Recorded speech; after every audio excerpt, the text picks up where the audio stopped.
শক্তিশালী বৃষ্টি বলয় ঝুলুমের প্রভাবে রাজধানীতে বিকেল বেলাতেই রাতের অন্ধকার, দেশের বিভিন্ন স্থানে ঝুম বৃষ্টি, বজ্রপাতে 7 জেলায় 14 জনের মৃত্যু। বাইরে বের হয়ে দেখি যে ওরা 4 জন চারদিকে পড়ে আছে। আমার বড় ছেলে মাসুম বাচ্চা আর আছে 3 বছর একটা মেয়ে আছে। সচিবালয়ে সুউচ্চ ভবন নির্মাণের প্রস্তাব আবারও ফেরত পাঠালেন প্রধানমন্ত্রী। রূপপুর পারমাণবিক কেন্দ্রে ইউরেনিয়াম লোড শুরু মঙ্গলবার।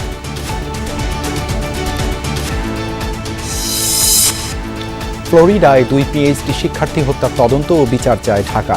হরমুজ দিয়ে বাংলাদেশি জাহাজ চলাচলে আর সংকট নেই, দাবি প্রতিমন্ত্রী। ডেড বডি ফিরিয়ে আনার ব্যাপারে তাদের যে অটোপসি করতে হবে, তাদের যে লিগ্যাল কাজগুলো আছে, এগুলো কমপ্লিট হলে আমরা দেখছি যত তাড়াতাড়ি সম্ভব রিপ্যাট্রিয়েশন করব। জঙ্গি হামলার পরিকল্পনাকারী সন্দেহে একজন ধামরাই থেকে আটক।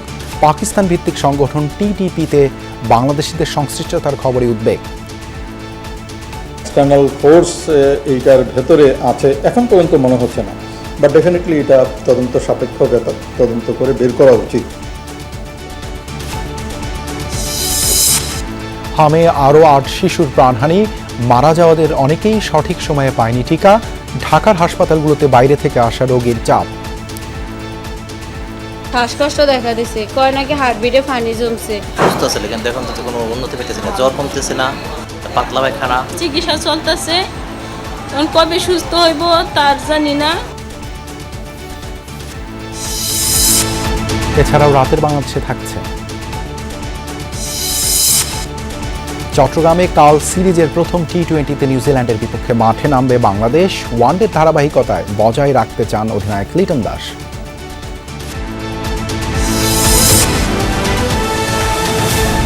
অত্যন্ত শক্তিশালী বৃষ্টি বলয় ঝুমুলের প্রভাবে দেশের বিভিন্ন স্থানে হয়েছে ঝোড়ো বৃষ্টি। তপ্ত ধরনী শীতল হলেও আকাশ ভেঙে নামা বৃষ্টিতে ভোগান্তিও পোহাতে হয়েছে রাজধানীবাসীকে। বিকেলের পর ধানমন্ডি, বাংলা মোটর, মিরপুর, মোহাম্মদপুর, সূত্রাপুর সহ ঢাকার বেশিরভাগ এলাকায় শুরু হয় মুষলধারে বৃষ্টি। এ সময় অফিসে ফেরত মানুষ কিছুটা বিপাকে পড়লেও প্রচণ্ড গরমের পর বৃষ্টিতে স্বস্তিও প্রকাশ করেন অনেকে। তীব্র তাপদাহে যখন হাঁসফাঁস জনজীবন, তখনই আকাশ ভেঙে নামল স্বস্তির বৃষ্টি। বৃষ্টির প্রতিটি ফোঁটা যেন এক পশলা প্রশান্তি হয়ে নামে রাজধানীর বুকে। রাজধানী ও আশেপাশের এলাকায় বৃষ্টি কিংবা বজ্রসহ অস্থায়ী ঝোড়ো হাওয়া বয়ে যেতে পারে, আগেই এমন আভাস দিয়েছিল আবহাওয়া অধিদপ্তর। দুপুর থেকেই দেখা মেলে কালো মেঘের। বিকেল নাগাদ কালো মেঘের আধার নেমে আসে রাজধানী জুড়ে। শুরু হয় মুষলধারে বৃষ্টি। ঘণ্টাখানেকের বৃষ্টিতে তাপমাত্রা নেমে আসে অনেকটাই। খুব ভালো লাগতেছে, অনেক গরম ছিল, কয়েকদিন মানুষ ঘুমাতে পারে না এবং বিদ্যুৎ থাকে না ঠিক মতো। বৃষ্টির কারণে অনেকে খুব স্বস্তি হতেছে। গরমের তাপে মানুষের খুবই খারাপ অবস্থা, সেই হিসাবে বৃষ্টি হচ্ছে, এটা আল্লাহর একটা রহমত।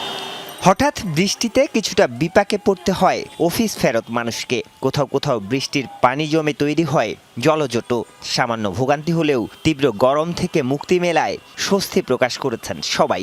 ভোগান্তির থেকেও গরম কমেছে, এটাই মনে হয় বেশি ভালো লাগছে। আসলে বৃষ্টি হয়েছে, খুব ভালো হয়েছে, কারণ হচ্ছে যে তাপদাহ যেটা চলছে সেটা কিছুটা হলো মানুষের মধ্যে স্বস্তি নিয়ে আসছে আর কি। স্বস্তির এই বৃষ্টিতে চলমান হিটওয়েভ কমে যাবে বলে জানিয়েছে আবহাওয়া অফিস। বৃষ্টি হতে পারে আগামী কয়েকদিন। আজও আগামীকালের ভিতরে যে চলমান যে হিটওয়েভ আছে এটা অনেকটাই শেষ হয়ে যাবে। আর যেহেতু বৃষ্টি ইতিমধ্যে শুরু হয়েছে, আমরা যদি বৃষ্টির রিপোর্ট দেখি লাস্ট 24 ঘন্টা, গত রাত্রে সর্বোচ্চ বৃষ্টি হয়েছে 127 মিলিমিটার রংপুরে, এছাড়া দিনাজপুর, সৈয়দপুর এইসব জায়গাতে বৃষ্টি হয়েছে। তবে মে মাসে আরও 2 থেকে 3টি মৃদু ও মাঝারি হিটওয়েভের শঙ্কা রয়েছে বলছে আবহাওয়া অধিদপ্তর। আরিফুর রহমান সবুজ, যমুনা নিউজ, ঢাকা। বজ্রপাতে 7 জেলায় নিহত হয়েছেন 14 জন। এর মধ্যে গাইবান্ধাতেই চাচা ভাতিজা সহ প্রাণ গেছে 5 জনের, আহত হয়েছেন 2 জন। বিকেলে হঠাৎই বৃষ্টি নামে দেশের বিভিন্ন জেলায়। বজ্রপাতে ঘটে প্রাণহানির ঘটনা, নিহতদের মধ্যে কয়েকজন কৃষক। তীব্র গরমের পর দেশের বিভিন্ন জেলায় স্বস্তির বৃষ্টি। তবে এরই মধ্যে কয়েক জেলায় বজ্রপাতে ঘটল হতাহতের ঘটনা। গাইবান্ধার সুন্দরগঞ্জে বিকেলে বৃষ্টি নামে। এ সময় ধোপাডাঙ্গা গ্রামে একটি টিনের ছাপরা ঘরে গরুসহ আশ্রয় নেন কয়েকজন। হঠাৎ বজ্রপাত হলে ঘটনাস্থলেই মৃত্যু হয় ফুয়াদ হাসান নামে এক যুবকের। আহতদের হাসপাতালে নেওয়া হলে মিজানুর রহমান ও রাফি নামে দুজনকে মৃত ঘোষণা করেন চিকিৎসক। সম্পর্কে তারা চাচা ভাতিজা। এছাড়া সাঘাটা ও ফুলছড়িতে প্রাণ গেছে আরও 2 জনের। বজ্রপাত শব্দ হয়েছে, আমি বাড়ি থেকে বাইরে বের হয়ে দেখি যে ওরা 4 জন মানে চারদিকে পড়ে আছে। সেদের ওখানে দাঁড়াচ্ছে, ওখানে আরো একটা ছেলে মিজান বা ওই প্রতিবেশী ও ওখানে স্পটেই মারা গেছে বাবারে। জামালপুর সদর ও মেলান্দহে বজ্রপাতে মারা গেছেন 2 জন। সিরাজগঞ্জেও মৃত্যু হয়েছে 2 জনের। পঞ্চগড়ের আটোয়ারী উপজেলার সোনাপাতিলা গ্রামে বজ্রাঘাতে প্রাণ গেছে এক চা শ্রমিকের। আহত হয়েছেন 2 জন। নাটোরের সিংরাজ চলনবিলে ধান কাটার সময় বজ্রপাতে নিহত হয়েছেন সম্রাট নামে এক শ্রমিক। বগুড়াতেও প্রাণ গেছে একজনের। রংপুরের বিভিন্ন এলাকায় ঝড় ও শিলাবৃষ্টিতে বেশ ক্ষয়ক্ষতি হয়েছে। উপড়ে পড়েছে গাছপালা। ঘরবাড়ির পাশাপাশি ক্ষতি হয়েছে বিভিন্ন ফসলেরও।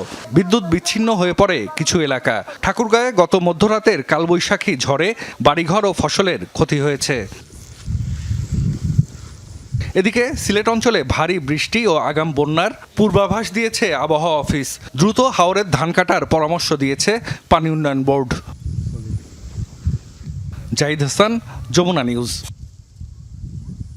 সচিবালয়ে 21 তলা বিশিষ্ট সুউচ্চ অফিস ভবন নির্মাণ প্রকল্প আবারও ফেরত পাঠিয়েছেন প্রধানমন্ত্রী।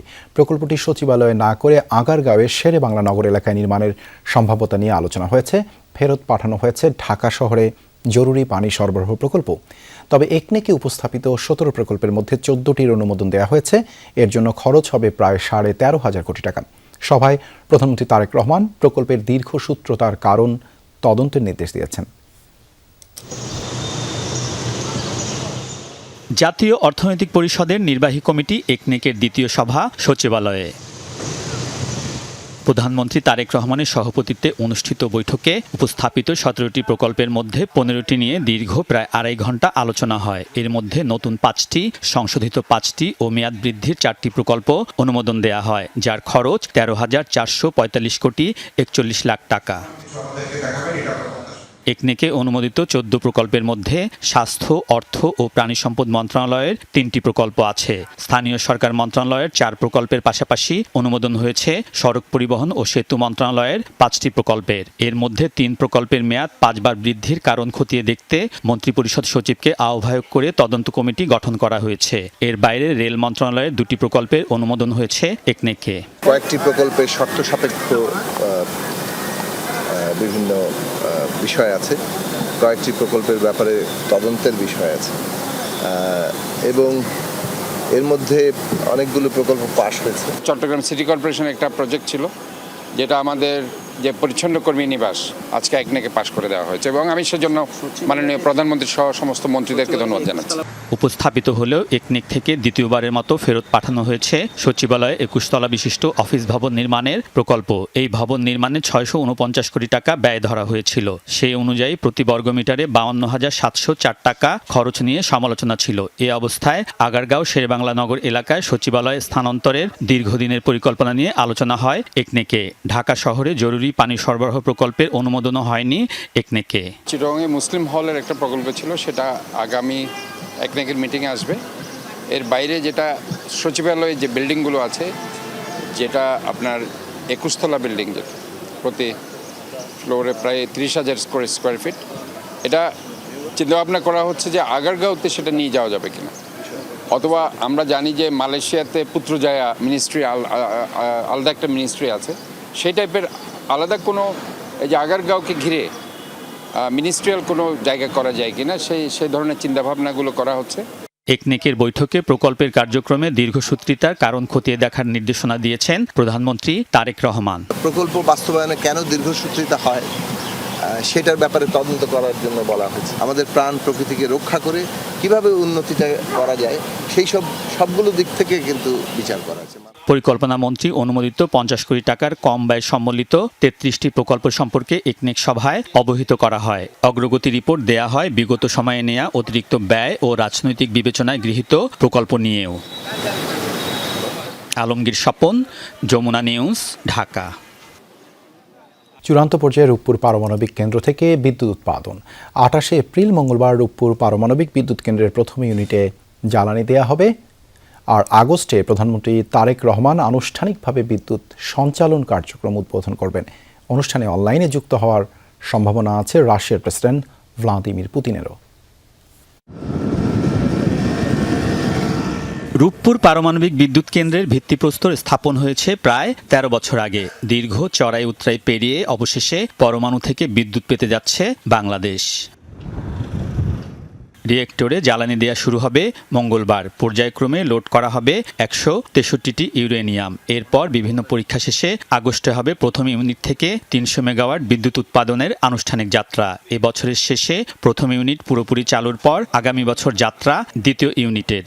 Middle of August or 3rd week August আমরা আল্লাহ চাইতো 300 মেগাওয়াটস বিদ্যুৎ আমরা ন্যাশনাল গ্রিড দিতে পারবো বলে আমরা আশা করছি। এতে অলমোস্ট 2 কোটি লোকের সুবিধা দিতে পারবো, রেস্ট দিতে পারবো আমরা। যদি এটা আমরা 2400 মেগাওয়াট বলছি, বাট আমরা মনে হয় 2200 মেগাওয়াট পর্যন্ত আমরা ন্যাশনাল গ্রিডে দিতে পারবো। বিদ্যুৎ কেন্দ্রের জ্বালানি ইউরেনিয়াম দেশে পৌঁছেছে। আন্তর্জাতিক আণবিক শক্তি সংস্থার নির্দেশনা মেনে সব পরীক্ষাও শেষ হয়েছে। মন্ত্রী জানান, বিদ্যুৎ সঞ্চালনে জাতীয় গ্রিড পুরোপুরি তৈরি, নেই কোনো নিরাপত্তা ঝুঁকি।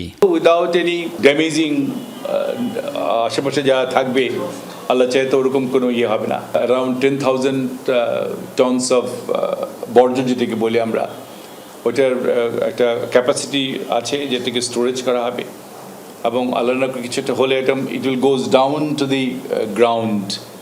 মানে এমনভাবে technically it's a sound project. বিজ্ঞান ও প্রযুক্তি মন্ত্রী জানান, রাশিয়ার পাওনা পরিশোধের সাথে বিদ্যুৎ কেন্দ্র চালুর কোনো সম্পর্ক নেই। নিয়মিত তাদের পাওনা ব্যাংকে জমা হচ্ছে। আলমগীর স্বপন, যমুনা নিউজ, ঢাকা। যুক্তরাষ্ট্রে 2 বাংলাদেশি পিএইচডি শিক্ষার্থী খুনের ঘটনায় সুষ্ঠু তদন্ত ও দোষীদের বিচার চেয়েছে বাংলাদেশ।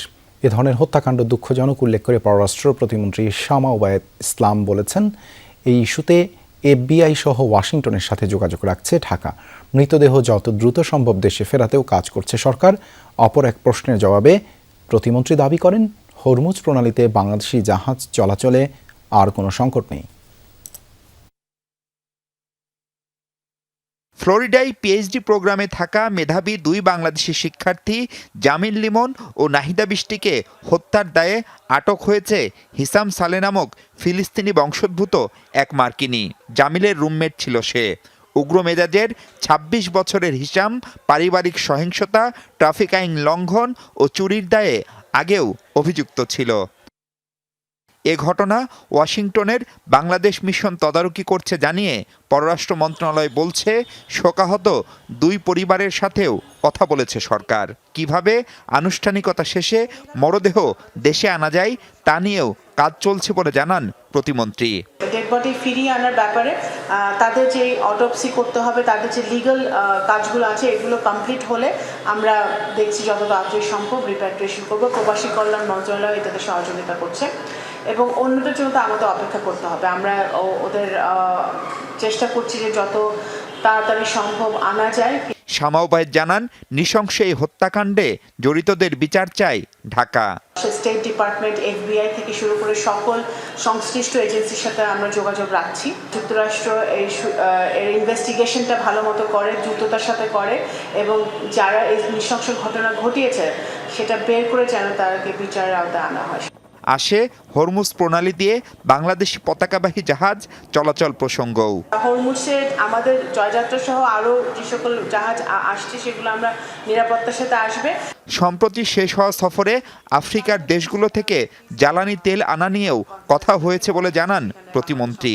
আর পশ্চিমবঙ্গ সহ ভারতের বিধানসভার ভোটে বিজেপি নেতাদের বাংলাদেশ নিয়ে দেয়া বক্তব্যকে সরকার আমলে নিচ্ছে না বলেও জানান শামা ওবায়েদ ইসলাম।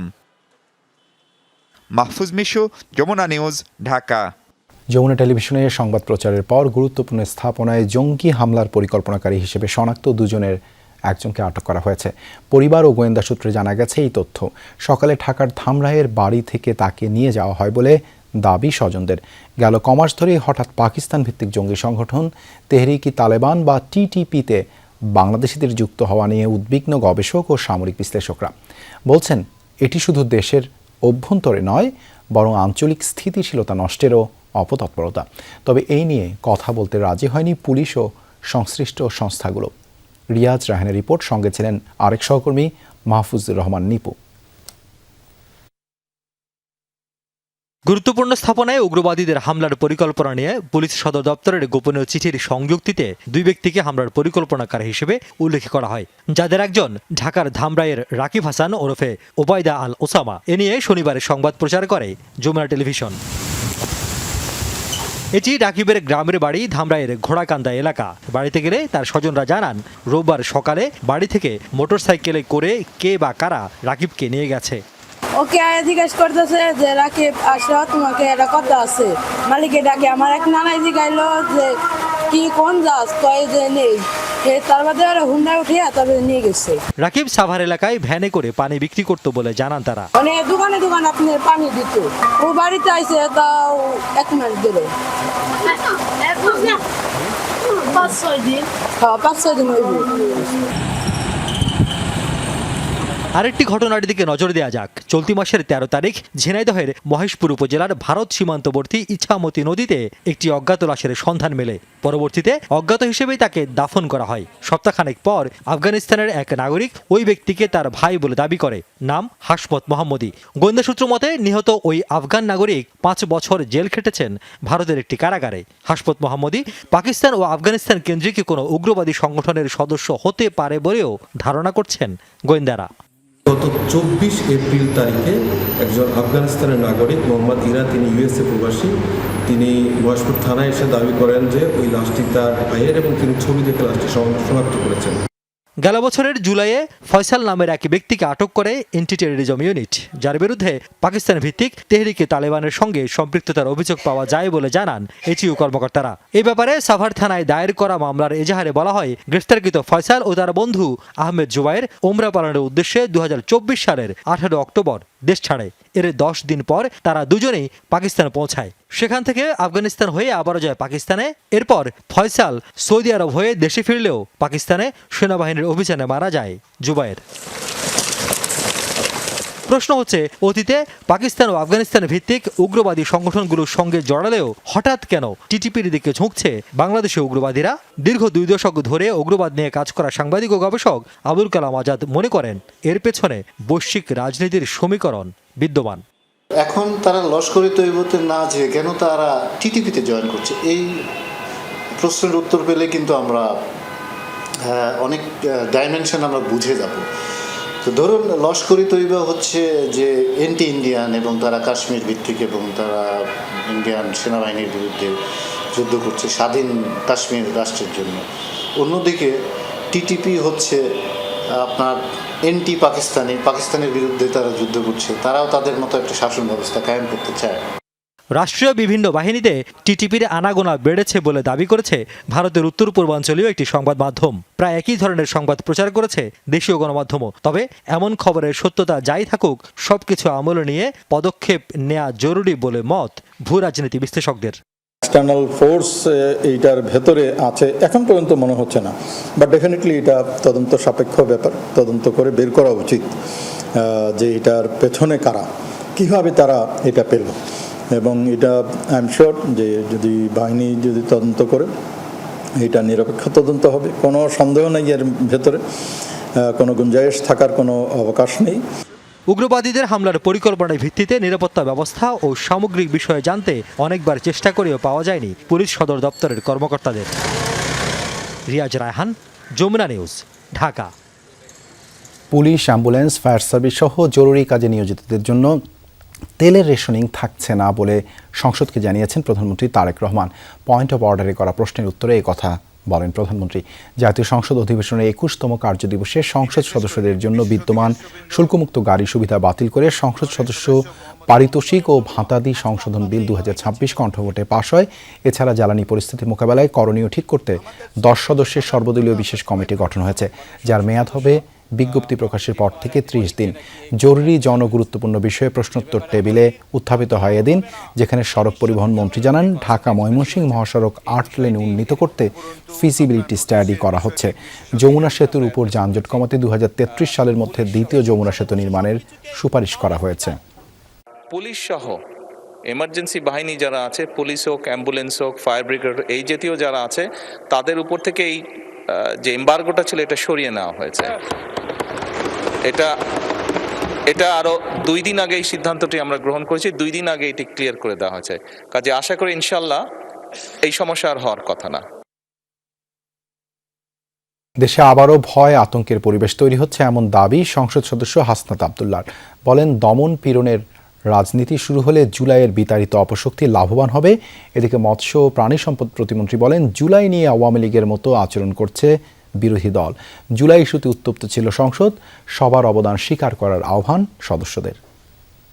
জরুরি জনগুরুত্বপূর্ণ বিষয়ে মনোযোগ আকর্ষণ। সংসদ অধিবেশনের 21তম দিনের আলোচনায় আবারও সরব সরকার ও বিরোধী দল। মত প্রকাশের স্বাধীনতা থেকে শুরু করে আইন মানা, সরকারের সমালোচনা সহ ভিন্ন ইস্যুতে উঠেছে পাল্টাপাল্টি অভিযোগ। মোহাম্মদ আবুল হাসনাত, সদস্য কুমিল্লা 4। রাষ্ট্রপতির ভাষণের উপর আলোচনায় বিরোধী দলের সংসদ সদস্য হাসনাত আব্দুল্লাহ দাবি করেন, সংসদ গঠনের পর থেকেই মত প্রকাশের কারণে মানুষকে ধরে আনার ঘটনা ঘটছে। ক্যাম্পাসগুলো আবার অস্থিতিশীলতা তৈরি করা হচ্ছে। আমরা পলিসির জায়গায় আমাদের বিরোধিতা থাকবে, পলিসির জায়গায় আমরা এগ্রিমেন্টের মধ্যে থাকবো, কিন্তু আমাদের একটা রেড লাইন টানা উচিত। নির্মূলের রাজনীতি, বিনাশের রাজনীতি, দমনের রাজনীতি, পীড়নের রাজনীতি যদি আমরা বাংলাদেশে আবার পরিচয় করাই, ইন্ট্রোডিউস করাই, সবচেয়ে বেশি যারা আমাদের এই বাংলাদেশটাকে ঝুঁকির দিকে ঠেলে দিয়েছে সেই অপশক্তি হচ্ছে মাননীয় স্পিকার বেনিফিটেড হবে। এদিকে সরকার দলীয় সংসদ সদস্য সুলতান মাহমুদ টুকু বলেন, সরকার জুলাই ও গণভোটের পক্ষে। অভিযোগ করেন, আওয়ামী লীগের মতো একক কৃতিত্ব দেখানোর প্রবণতা তৈরি হয়েছে বিরোধী দলের মধ্যে। জুলাই আন্দোলন নিয়ে কার কি ভূমিকা, এই আওয়ামী লীগের মতো আচরণ। আওয়ামী লীগ 71 মনে হয় যে আওয়ামী লীগই করছে, আর কেউ যুদ্ধ করে নাই, এইরকম আচরণ আওয়ামী লীগ করছে। এদানিং ওই রোগ তাদের ভিতরে ঢুকছে। জুলাই আন্দোলন খালি তারাই করছে, আর কেউ করে না। অন্যদিকে জুলাই প্রসঙ্গে সব পক্ষের অবদান স্বীকার করার আহ্বান জানিয়েছেন ববি হাজ্জাজ। জুলাই গণ অভ্যুত্থান, গণতন্ত্রকে ভালোবাসা, এই ধরনের আলোচনা যখন হয় তখন যেন সবাইকে ক্রেডিট দিয়ে এই আলোচনাগুলো হয়। এই আলোচনাগুলো এই জায়গাটার অধিকারী বা এই ক্রেডিটের অধিকারী এককভাবে কেউ না, আমরা সকলে। আজকে জুলাই আন্দোলন হয়েছে 1 বছর 2 বছর হয় নাই, এখনই স্মৃতির বিস্মৃতিতে অনেক কিছু হারিয়ে যদি যায়, 10 বছর 20 বছর পরে এই ইতিহাস বিকৃতি কোথায় গিয়ে পৌঁছবে? ভিন্নমত থাকলেও দেশ ও মানুষের স্বার্থে ঐক্যবদ্ধ থাকার আহ্বান সংসদ সদস্যদের। আপনাদের সহযোগিতার জন্য ধন্যবাদ। লাভলি বিথি, যমুনা নিউজ, ঢাকা। এখন থেকে স্পাইসি ক্রিস্পি পটাটা,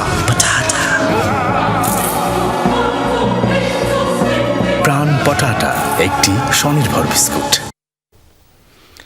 ফেসবুকে লেখালেখিকে কেন্দ্র করে কুড়িগ্রামের রাজারহাটে ছাত্রদল ও ছাত্র শিবিরের মধ্যে সংঘর্ষ হয়েছে। এতে উভয় পক্ষের অন্তত 6 জন আহত হয়েছেন।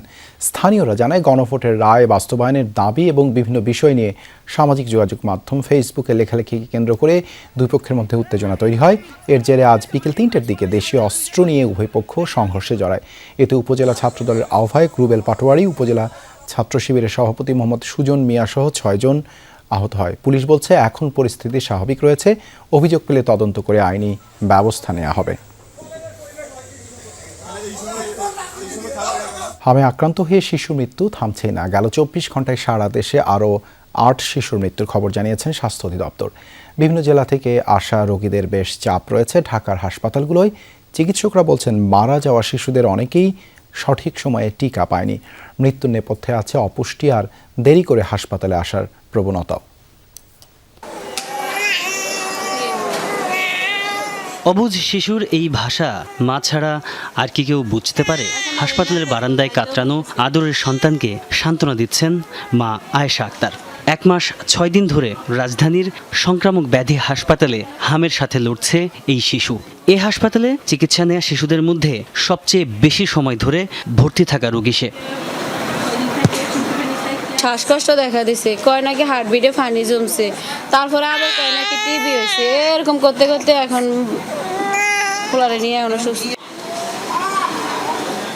ভর্তি থাকা প্রায় সব শিশুরই রয়েছে তীব্র শ্বাসকষ্ট। নেবুলাইজার আর অক্সিজেনের নল দিয়ে শ্বাস প্রশ্বাস স্বাভাবিক রাখার প্রাণান্ত চেষ্টা অভিভাবকদের। সার্জনে কোনো উন্নতি এখন পর্যন্ত পাইতেছি না, কিন্তু আমার বাচ্চা তো সুস্থ আছে, কিন্তু এখন তো কোনো উন্নতি পাইতেছি না। জ্বর কমতেছে না, পাতলা পায়খানা। এক জায়গায় বরঞ্চই দিয়ে তারপরে ওকে ভর্তি করছি। খুব সিরিয়াস অবস্থা ছিল। এখন ডাক্তার এসে অক্সিজেন খুলে দিয়ে বললো যে 1 ঘন্টা দেখেন যে অক্সিজেন ছাড়াও থাকতে পারে নাকি, যদি থাকতে পারে তাহলে ও সুস্থ। শুক্রবার থেকে আসছি, এসে চিকিৎসা চলতেছে। এখন কবে সুস্থ হইব তার জানি না, এভাবে ঘুরে ঘুরে দিন যাইতেছে। আত্মীয় স্বজন বিরক্ত হয়ে গেছে। চিকিৎসকরা বলছেন আশঙ্কাজনক অবস্থায় থাকা বেশিরভাগ শিশুরই রয়েছে অপুষ্টিজনিত সমস্যা। হামের লক্ষণ দেখা দেওয়ার প্রাথমিক পর্যায়ে হাসপাতালে না আনাকেও দায়ী করছেন তারা। বাসার মধ্যে আসলে প্রথমেই যখন বাচ্চাটা অসুস্থ হবে, বাচ্চাটাকে একটু আলাদা রাখতে হবে, কারোর সাথে মিশতে দেওয়া যাবে না। যে কেউ এসে পট করে বাচ্চা দেখতে আসলে বাচ্চা অসুস্থ হয়েছে এইভাবে করা যাবে না। দরকার লাগে একটু বড় মশারি লাগায় বাচ্চাটাকে রাখতে হবে। আমার যতটুকু আছে তার ভিতরে একটু ভালো একটা ট্রিটমেন্ট দিয়ে দেখি না কষ্ট করে যে বাচ্চাটা ভালো থাকে নাকি। হামের প্রাদুর্ভাব কমাতে 20 এপ্রিল থেকে দেশব্যাপী চলছে বিশেষ টিকাদান কর্মসূচি। সরকারের লক্ষ্য 95% শিশুকে টিকার আওতায় আনা। প্রথমত আমরা মাইকিং করে দিচ্ছি এবং টিভিতে অ্যাওয়ারনেস আছে এবং আমাদের ফিল্ড কর্মী আছে, তারা বাসা গেছে এবং রেড কিচেন থেকে আমাদের কিছু ভলান্টিয়ার দিয়েছেন, তারাও আমাদের সহযোগিতা করছেন। টিকার প্রভাব দৃশ্যমান হতে আরও 1-2 সপ্তাহ সময় লাগবে বলে মত জনস্বাস্থ্য বিশেষজ্ঞদের। তাজনুর ইসলাম, যমুনা নিউজ, ঢাকা। বাংলাদেশে কর হার 1% বাড়লে বিনিয়োগ কমতে পারে প্রায় 4 ভাগ। এর প্রভাব পড়ে বিদেশিদের মুনাফায়। প্রশ্ন আছে বিনিয়োগ ও রাজস্ব নীতি নিয়েও। এভাবে চললে প্রতিযোগীদের কাছে বিনিয়োগ হারাবে বাংলাদেশ, এমন পর্যবেক্ষণ ফরেন চেম্বার অব কমার্স ফিকির। বিকেলে বিনিয়োগ নিয়ে সেমিনারে বক্তারা বলেন, কর ছাড় ও প্রণোদনা সহজ না হলে ধাক্কা খাবে এফডিআই। বাংলাদেশের রাজস্ব আদায় দীর্ঘদিন ধরে দুর্বল। 10% নিচে আটকে আছে কর জিডিপি অনুপাত। মোট জনসংখ্যার মাত্র 5% আছে কর নেটওয়ার্কে। ফলে কমানো যাচ্ছে না পরোক্ষ কর নির্ভরতা। তার উপর এনবিআর, বিডা, বেজা ও আরজিএসির মধ্যে সমন্বয়ের অভাবে কর প্রক্রিয়া আরও জটিল হচ্ছে বিনিয়োগকারীদের জন্য। রাজস্ব সহ বাংলাদেশের ব্যবসার নানা খুঁটিনাটি সংশোধনে রোববার সেমিনার আয়োজন করে ফরেন চেম্বার অব কমার্স ফিকি। মূল প্রবন্ধে অর্থনীতিবিদ ডক্টর মাসরুর রিয়াজ বলেন, দেশের নতুন বিদেশি প্রতিষ্ঠান আসছে না, ঘুরে ফিরে অর্থায়ন করছে পুরনো কোম্পানিগুলো, ফলে কাঙ্ক্ষিত কর্মসংস্থান হচ্ছে না। একটি দেশের রাজস্ব কাঠামো নিশ্চিত করে সেখানে বিদেশি বিনিয়োগ কিভাবে এবং কতটা আসবে, কিন্তু বাংলাদেশের কর নীতি নিয়ে কোনো সুনির্দিষ্ট বক্তব্য কখনোই থাকে না। এসআরও জারি করে হঠাৎ নতুন নির্দেশনা আসে, এতে বিদেশি বিনিয়োগকারীরা সঠিক সিদ্ধান্ত নিতে পারেন না। বক্তারা বলেন, বাংলাদেশের মোট লজিস্টিক খরচের প্রায় 35 থেকে 54% আসে পরিবহন অদক্ষতার কারণে। এতে উৎপাদন খরচ বাড়ে, কমে বিনিয়োগে আগ্রহ।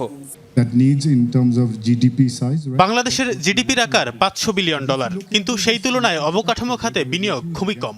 অথচ বর্ধনশীল অর্থনীতির হিসাবে জিডিপির অন্তত 7 থেকে 8% এই খাতে বিনিয়োগ হওয়া উচিত ছিল। ফলে এখানে লজিস্টিক ব্যয় বাড়ছে।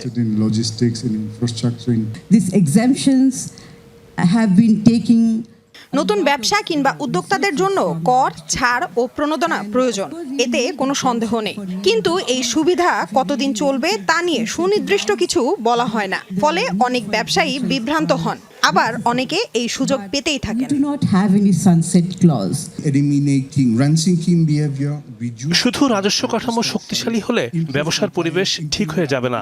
সব ক্ষেত্রে স্বচ্ছতা আনতে হবে, সুযোগ সন্ধানীদের বাদ দিতে হবে। এটি নিশ্চিতে সব ক্ষেত্রে ডিজিটাল হবার কোনো বিকল্প নেই। ফরেন চেম্বারের পরামর্শ, মধ্যমেয়াদী বাজেট কাঠামো শক্তিশালী করতে হবে, যেন কয়েক বছরের পরিকল্পনা অনুযায়ী অবকাঠামো তৈরি হয়। কমাতে হবে লজিস্টিক ব্যয়, তাহলে প্রতিযোগীদের তুলনায় বাংলাদেশে আগ্রহ দেখাবে বিদেশি বিনিয়োগকারীরা। তৌহিদ হোসেন, যমুনা নিউজ, ঢাকা। কাল শুরু হচ্ছে বাংলাদেশ নিউজিল্যান্ড টি-20 সিরিজ। চট্টগ্রামের বীর শ্রেষ্ঠ শহীদ লেফটেন্যান্ট মতিউর রহমান স্টেডিয়ামে দুপুর 2টায় শুরু হবে এই ম্যাচ। ওয়ানডে সিরিজের ধারাবাহিকতায় টি-20 সিরিজেও জয় চান অধিনায়ক লিটন কুমার দাস। নিউজিল্যান্ডের লক্ষ্য অভিন্ন, টি-20 ট্রফিটা নিয়ে দেশে ফিরতে চান টম ল্যাথাম। বিশ্বকাপ খেলা হয়নি, সেই বেদনা হয়তো মনের মণিকোঠায় রয়ে গেছে কিঞ্চিত। তবে সেই সব গ্লানি পেছনে ভুলে ফেলে লিটন দাসের দলকে নতুন করে শুরু করতে হবে 2028 বিশ্বকাপের কথা মাথায় রেখে। নতুন সেই শুরুটা নতুন জার্সি পরে করতে যাচ্ছে বাংলাদেশ দল। নতুন ডিজাইনের জার্সি গায়ে ট্রফি আনভেলিং অনুষ্ঠানে হাজির বাংলাদেশ দলপতি লিটন দাস।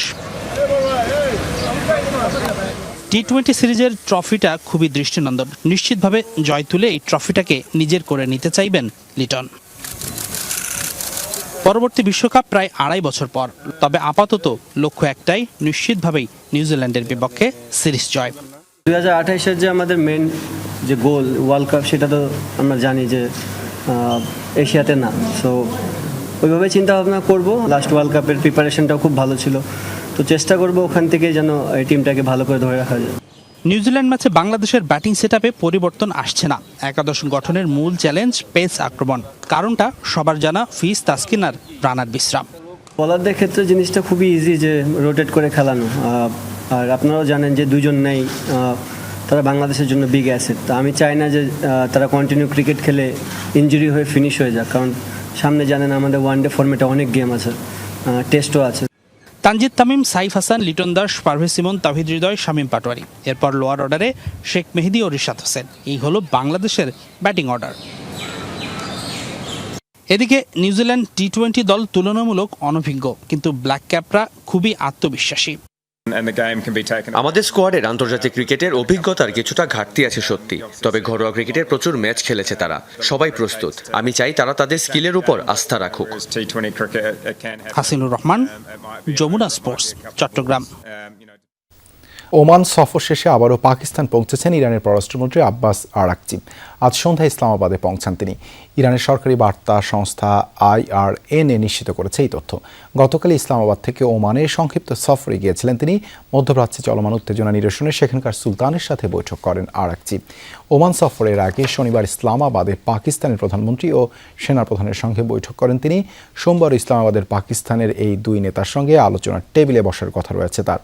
সামাজিক মাধ্যম এক্সে একটি পোস্টে আরাকচি জানান, স্থায়ীভাবে যুদ্ধ বন্ধের একটি কার্যকর কাঠামো নিয়ে তেহরানের অবস্থান ইসলামাবাদের কাছে তুলে ধরেছেন তিনি।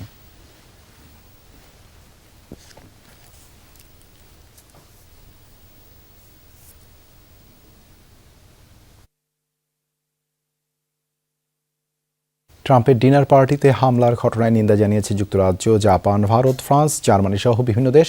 সামাজিক মাধ্যমে তীব্র প্রতিবাদ জানান এসব দেশের নেতারা। ব্রিটিশ প্রধানমন্ত্রী কেইর স্টারমার লিখেন, এমন ঘটনায় হতভম্ব তিনি। তবে মার্কিন প্রেসিডেন্ট, ফার্স্ট লেডি সহ বাকিরা নিরাপদে থাকায় স্বস্তি প্রকাশ করেন। একই ধরনের বক্তব্য ইসরায়েলের প্রধানমন্ত্রী বেনিয়ামিন নেতানিয়াহুরও।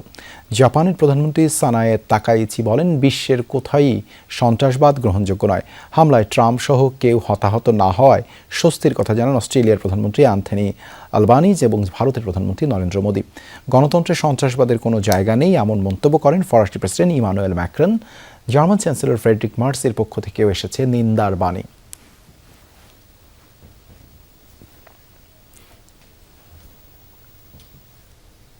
এই ছিল রাতের বাংলাদেশে। এতক্ষণ আমাদের সাথে থাকার জন্য ধন্যবাদ সবাইকে।